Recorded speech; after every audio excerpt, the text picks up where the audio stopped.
Bugün evdə yumşaq xəmirli, bol souslu mini pizzalar hazırlayırıq.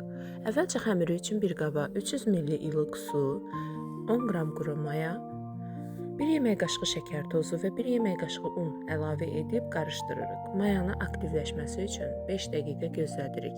Daha sonra üzərinə duz, 2 yemək qaşığı zeytun yağı və 450 qram unu az-az əlavə edib yumşaq xəmir yoğururuq. Xəmirin üstünü örtüb 1-2 saat mayalanmağa qoyuruq. Sousu üçün 2 ədəd pomidoru qub-qub doğrayıb qazana əlavə edirik. Üzərinə 3 yemək qaşığı zeytun yağı, duz, istiyot, paprika, pul biber və sarımsaq tozu əlavə edib bişməyə qoyuruq. İstəsəniz 1 diş təzə sarımsaq da istifadə edə bilərsiniz.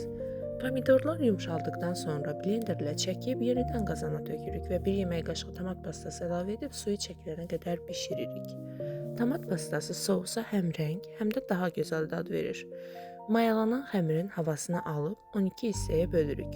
Kündələyib yayıb kənarlarına pendir yerləşdiririk və qatlayırıq. Ortalarına hazırladığımız sousu çəkirik. Üzərinə isə zövqünüzə uyğun istədiyiniz ərzaqları əlavə edə bilərsiniz. İnanın, həm görüntüsü, həm də dadı ilə hazır pizzalardan geri qalmır.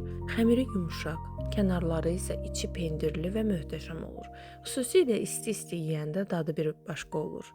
Sonda xəmirin kənarlarına sous və yağ qarışığını fırça ilə çəkirik ki, nar kimi qızarsın.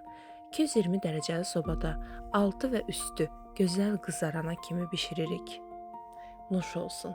Əgər videonu bəyəndinizsə, nə edəcəyinizi bilirsiniz. Növbəti videoda görüşənədək.